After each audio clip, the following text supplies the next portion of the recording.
Hello, നമ്മളിന്ന് വന്നിരിക്കുന്നത് കേരളത്തിലാണ് നിങ്ങൾ താമസിക്കുന്നുണ്ടെങ്കിൽ ഒരു വട്ടമെങ്കിലും വന്ന് കണ്ടിരിക്കേണ്ട ഒരു അടിപൊളി സ്ഥലത്തിലോട്ടാണ് കേട്ടോ.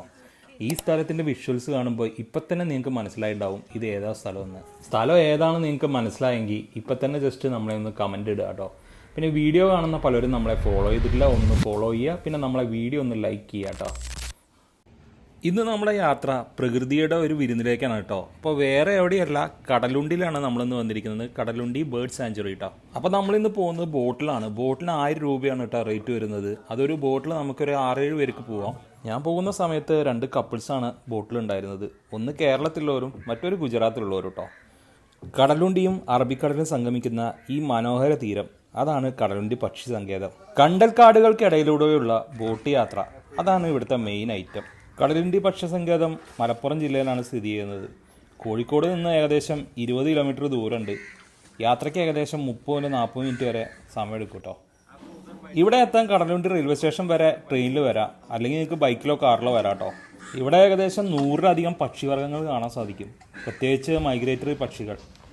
നവംബർ മുതൽ ഏപ്രിൽ വരെയുള്ള കാലമാണ് സന്ദർശിക്കാൻ ഏറ്റവും നല്ല സമയം.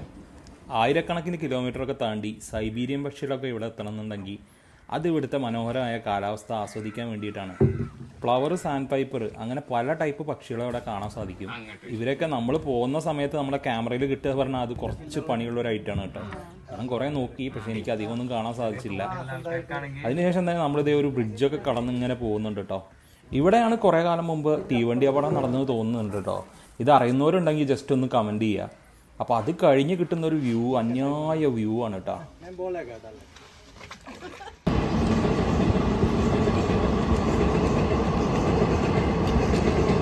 Tell everyone has to wear jacket. അങ്ങനെ അവിടുന്ന് നമ്മളെ ഇപ്പോഴുള്ള തോണിയിലത്തെ ചേട്ടൻ പറഞ്ഞു കേട്ടോ, നിങ്ങൾക്ക് ചൂടെടുക്കുന്നുണ്ടെങ്കിൽ വേണമെങ്കിൽ ആ ജാക്കറ്റ് അഴിക്കാം, കാരണം അവിടെ അധികം ആഴമില്ലാത്ത സ്ഥലമാണെന്ന് പറഞ്ഞു. അപ്പോൾ ഞങ്ങൾ അത് കഴിഞ്ഞ് കുറച്ച് ദൂരം അങ്ങനെ പോയിട്ടോ. അവിടെ നമുക്ക് ഇറങ്ങി വേണമെങ്കിൽ നടക്കാം, അത്രയേ ഉള്ളൂ, തീരെ ആഴമില്ല കേട്ടോ. ആ വേരുകൾ വെള്ളത്തിലോട്ട് ഇറങ്ങി നിൽക്കുന്നത് കണ്ടോ, ഇതാണ് ഈ നാടിൻ്റെ സംരക്ഷകർ കേട്ടോ.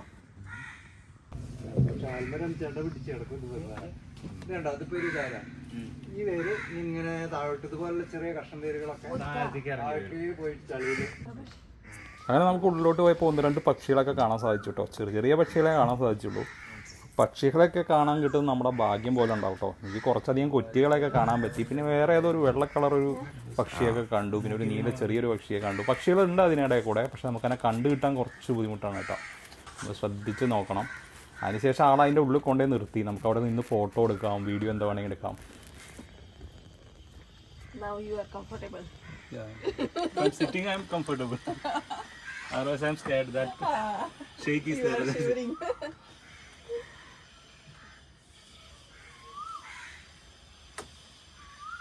You're from which place? Gujarat. Yes. Okay. ഗുജറാത്തിലുള്ളവർക്ക് നമ്മളെ നാട് നല്ലപോലെ ഇഷ്ടപ്പെട്ടു എന്നാണ് കേട്ടോ അവർ പറയുന്നത്. ഇത്രയും ശാന്തതയും സമാധാനമുള്ള വേറെ നാടില്ലെന്നാണ് അവർ പറഞ്ഞത്. പക്ഷെ നിങ്ങളിത് ലൈഫിൽ ഒരു വട്ടമെങ്കിലും അറിഞ്ഞിരിക്കേണ്ട ഒരു ഫീലാണ് കേട്ടോ. കാരണം നിങ്ങൾ പുതിയതായിട്ട് സ്പോട്ടൊക്കെ നോക്കുന്നുണ്ടെങ്കിൽ മസ്റ്റായിട്ട് ഈ സ്ഥലം ഒന്ന് വിസിറ്റ് ചെയ്ത് നോക്കുക. കാരണം വേറെ സൗണ്ടും ബഹളവും ഒന്നുമില്ല. കുറച്ച് സമാധാനമായിട്ട് നിങ്ങൾക്ക് ഇങ്ങനെ പോകണമെന്നുണ്ടെങ്കിൽ 1 മണിക്കൂർ നേരം നമുക്ക് ഒന്നും പറയേണ്ട പോലെ സ്ഥലങ്ങളൊക്കെ കണ്ട് ഇങ്ങനെ പോകാം കേട്ടോ. ഉപ്പാണല്ലേ? വെള്ളം വെച്ചെടുത്തിട്ട് അത് ഉപ്പായിട്ട് പുറത്തേക്ക്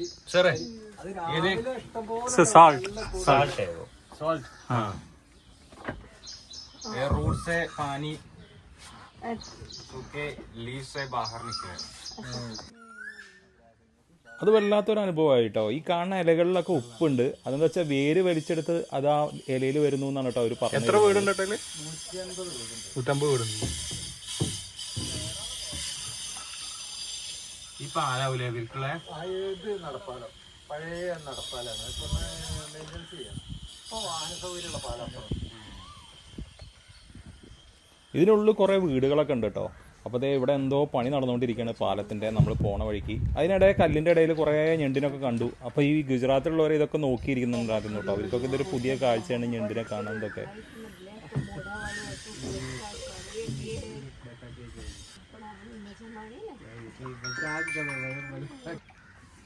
അങ്ങനെ ഏകദേശം ഒരു 3/4 മണിക്കൂറിൻ്റെ അടുത്തായപ്പോൾ നമ്മൾ ഇന്ന് പുറത്ത് ചാടിട്ടോ. പുറത്ത് ചാടി പറഞ്ഞാൽ നമ്മൾ ആ കണ്ടൽക്കാടിൻ്റെ ഉള്ളിൽ നിന്ന് പുറത്ത് വന്നു.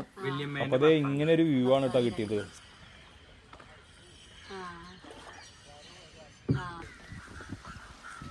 ജില്ലാ ബോർഡറും കൂടിയാട്ടോ ഇത് മലപ്പുറമാണ്.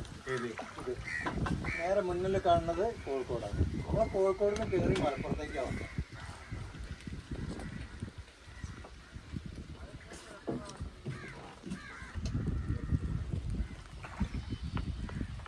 അങ്ങനെ ഇപ്പോൾ ഇവിടെ നമ്മൾ ഏകദേശം നമ്മൾ ബോട്ട് എടുത്ത് അങ്ങോട്ട് എത്താറായിട്ടോ.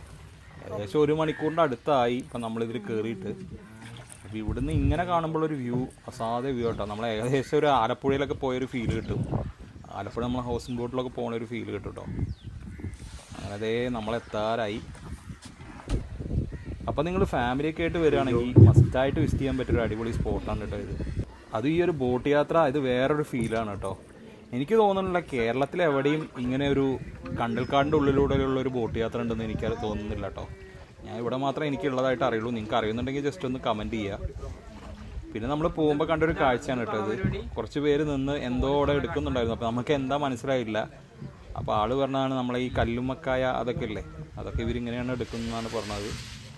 അപ്പോൾ ഒരു 4-5 പേരുണ്ട്. അവർ അതിൻ്റെ അടിയിൽ കുറേ പേര് അതിന് ഇറങ്ങിയെടുക്കുന്നുണ്ട്. അതിനുശേഷം നമ്മൾ പോണ വഴിക്ക് ഈ ചേട്ടൻ ഇതിനെക്കുറിച്ച് നല്ലപോലെ എല്ലാ കാര്യങ്ങളും എക്സ്പ്ലെയിൻ ചെയ്ത് പറഞ്ഞു തരുന്നുണ്ടായിരുന്നു കേട്ടോ. വലിയൊരു കാര്യമാണ്. പക്ഷെ നമ്മളിതായ ഒരു പാലത്തിൻ്റെ, നമ്മൾ കയറിയ പാലം തന്നെയാണ് തോന്നുന്നത്. പാലത്തിൻ്റെ ഉള്ളിൽ കൂടെ നമ്മൾ പുറത്തിയാടി.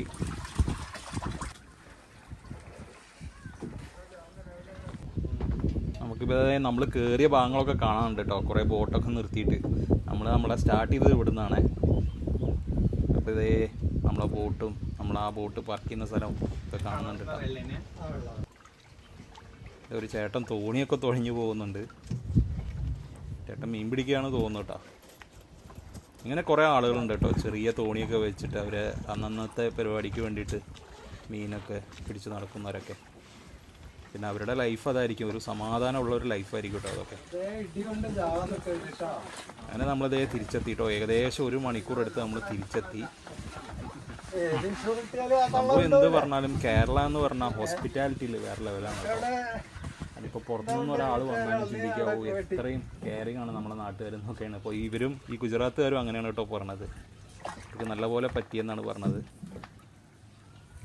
അപ്പോൾ നമ്മുടെ വീഡിയോസ് ഇഷ്ടപ്പെട്ട ജസ്റ്റ് ഒന്ന് ലൈക്ക് ചെയ്യുക കേട്ടോ. ജസ്റ്റ് ഒന്ന് കമൻറ്റ് ചെയ്യുക. പിന്നെ അറിയാലോ, ഒന്ന് സബ്സ്ക്രൈബ് ചെയ്യുക. പിന്നെ നിങ്ങൾ എത്ര സപ്പോർട്ട് ചെയ്യണോ അത്ര നല്ല വീഡിയോസായിട്ട് ഞാൻ വരാൻ നോക്കും. അപ്പോൾ നമുക്ക് ഇതുപോലത്തെ ഒരു അടിപൊളി വീഡിയോയിൽ അടുത്ത് കാണാം കേട്ടോ. പിന്നെ ഈ സ്ഥലത്തിനെ കുറിച്ച് നിങ്ങൾക്ക് അറിയാവുന്ന എന്തെങ്കിലും ഉണ്ടെങ്കിൽ ഒന്ന് കമൻറ്റ് ചെയ്യുക. ഇതിനെക്കുറിച്ച് ഞാൻ പറഞ്ഞതിൽ എന്തെങ്കിലും തെറ്റുണ്ടെങ്കിൽ അതൊക്കെ കമൻറ്റ് ചെയ്യുക കേട്ടോ.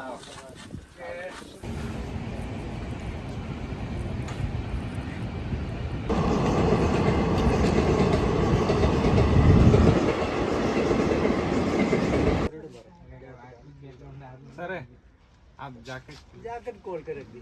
आप कोई बात नहीं. 10 मिनट का बात. हाँ अभी मुश्किल नहीं है, पानी कम है. हाँ कोई बात नहीं. गर्मी का टाइम है ना. मैं बोलेगा डाल